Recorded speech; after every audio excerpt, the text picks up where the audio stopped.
काशीपुर के थाना ITI क्षेत्र के ग्राम पेगा निवासी किसान सुखवंत सिंह प्रकरण अब राजनीतिक मोड़ लेता नजर आ रहा है। आज इसी क्रम में किसान सुखवंत सिंह के परिवार को सांत्वना देने कांग्रेस के प्रदेश अध्यक्ष गणेश गोदियाल और नेता प्रतिपक्ष यशपाल आर्य के नेतृत्व में समस्त कांग्रेस जनों ने उनके निवास स्थान पर पहुंचकर मृतक किसान सुखवंत सिंह के परिवार को सांत्वना देते हुए कहा कि कांग्रेस मृतक परिवार के साथ हमेशा खड़ी है। इस दौरान प्रदेश अध्यक्ष गणेश गोदियाल ने पत्रकारों से बातचीत करते हुए कहा कि जिस तरीके से किसान सुखवंत सिंह को प्रताड़ित किया गया है वह एक शर्मनाक घटना को उजागर करता है। उन्होंने कहा कि मरने से पहले जो वीडियो वायरल हुआ है उसको सार्वजनिक किया गया है और जिसके भी नाम उजागर हुए हैं उनको सख्त से सख्त सजा मिलनी चाहिए। उन्होंने कहा कि भाजपा सरकार में प्रशासनिक अमला बेलगाम हो चुका है। जिस तरीके से किसान सुखवंत सिंह ने धोखाधड़ी का आरोप लगाकर जो प्रॉपर्टी डीलरों को उजागर किया है उनके खिलाफ दंडात्मक कार्रवाई अमल में लाई जाए और जिस पुलिस कर्मियों के ऊपर उन्होंने आरोप लगाए हैं उनके विरुद्ध भी विभागीय कार्रवाई की जाए। भाजपा सरकार में प्रशासनिक अमला पूरी तरीके से बेलगाम हो चुका है जो कांग्रेस किसी भी कीमत पर बर्दाश्त नहीं करेगी। इसी के साथ ही नेता प्रतिपक्ष यशपाल आर्य ने दो टूक शब्दों में कहा कि मुझे कहने में कोई गुरेज नहीं है। जिस तरीके से किसान सुखवंत सिंह की मौत से पहले वीडियो वायरल हुई और उसमें उन्होंने पुलिस के ऊपर प्रताड़ना का आरोप लगाया, ऐसे पुलिस कर्मियों के विरुद्ध विभागीय कार्रवाई अति आवश्यक है। उन्होंने कहा कि कांग्रेस का एक एक कार्यकर्ता किसान सुखवंत सिंह प्रकरण में पीड़ित परिवार के साथ कंधे से कंधा मिलाकर साथ खड़ा है।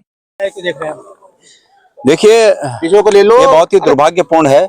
हम सब इस बात से दुखी हैं कि एक नौजवान, एक युवा को इस कदर व्यथित होकर, परेशान होकर, भाई जरा एक मिनट, व्यथित होकर और परेशान होकर अपनी जीवन लीला समाप्त करनी पड़ी। मृत्यु के पहले उन्होंने जो स्टेटमेंट दिया वो सार्वजनिक है और सभी लोगों के पास वो स्टेटमेंट है। पुलिस का रवैया बहुत ही निराशाजनक है और एक लोकतांत्रिक व्यवस्था में जो सरकार बनती है उस सरकार के एक अधिकारी के द्वारा ये जो बर्ताव किया जा रहा है और पूरे प्रदेश में ऐसे हालात हैं, ये स्वीकार्य नहीं है। हम अभी पीड़ित परिवार से मिले हैं। आदरणीय यशपाल आर्य जी हमारे नेता प्रतिपक्ष, उनके नेतृत्व में हम सब लोग यहाँ मिले हैं और पीड़ित परिवार अभी बहुत दुखी है।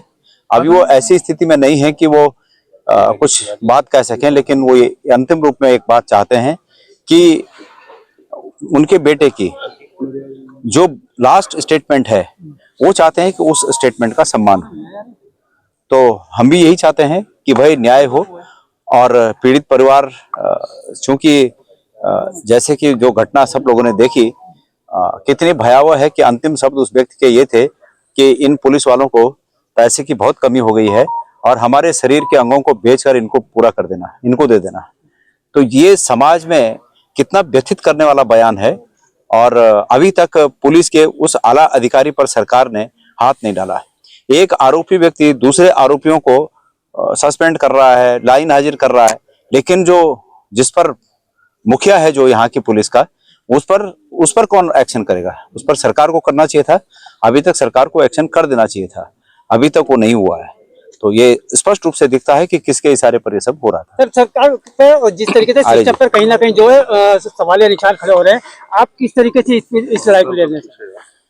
सिस्टम के खिलाफ हम पिछले 8 सालों से लड़ाई लड़ रहे हैं। हम देख रहे हैं कि इस प्रदेश की सरकार किस प्रकार से, किस दिशा में इस प्रदेश को ले जाना चाह रही है और उसी के खिलाफ हम लोग लड़ रहे हैं। चाहे पहाड़ों में हो, चाहे मैदानों में हो, हर जगह इस सरकार का यही रवैया है। जो अपराध होते हैं, मैं माना कि भाई अपराध होते हैं, तो सरकार को अपराधियों के साथ खड़ा नहीं दिखना चाहिए। अंकिता भंडारी हत्याकांड का वही हाल है, सरकार अपराधियों के साथ खड़ी है और यहाँ तराई में देखो आप, यही हाल है। अभी आपने हरिद्वार में देखा होगा, बीच में एक पुलिस अभिरक्षा में एक हत्या हुई, यही हाल है। सरकार हर जगह अपराधियों के साथ खड़ी है। आर्य जी, एक युवा किसान ने अपने प्राणों की बलि दे दी, आत्महत्या कर ली और यह पुलिस का विभत्स रूप है। मानवीय दृष्टिकोण और कानून की रखवाली करने वाले आज कुछ कानून के भक्षक हो चुके हैं। और जैसा कि आदरणीय गोदियाल जी ने कहा कि एक व्यक्ति पर कार्रवाई नहीं होती है और जो वीडियो जारी हुआ है उसमें आत्महत्या से पहले जो बयान आया है उसमें साफ तौर से कहा है कि यह पुलिस थाना इंचार्ज से लेकर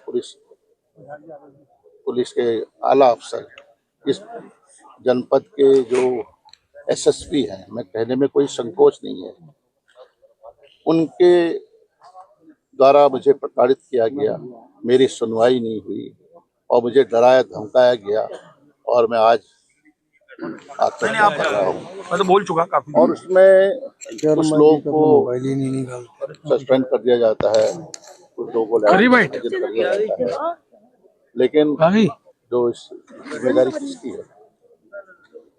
जिम्मेदारी किसकी है? जब उनकी जिम्मेदारी नहीं है, उनकी जिम्मेदारी तय होनी चाहिए। मेरा स्पष्ट रूप से कहना है कि इनके खिलाफ एफआईआर प्राथमिकी दर्ज होनी चाहिए। मेरा स्पष्ट रूप से कहना है कि सभी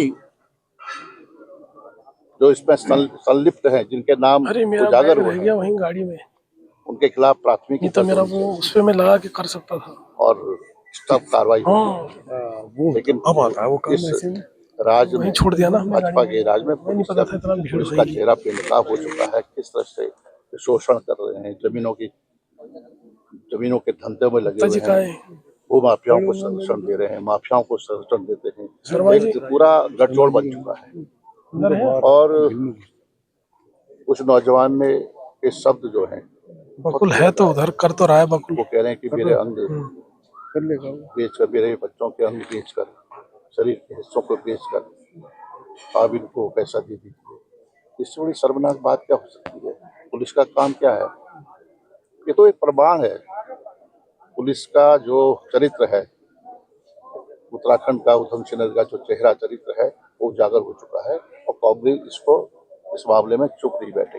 अगर सरकार में थोड़ी भी शर्म होती है तो इसमें सारे जो लोग संलिप्त हैं इनको सस्पेंड करना चाहिए और इसकी जांच सीबीआई से होनी चाहिए, क्योंकि हमें तरीके से होता ना, ऐसे सर्कल बना लेते तो सबकी वाइट हो जाती आराम से, लेकिन यहाँ कोई करता नहीं है। अधिकारियों पर हमारा ही नहीं, जनता का विश्वास उठ चुका है। बाबा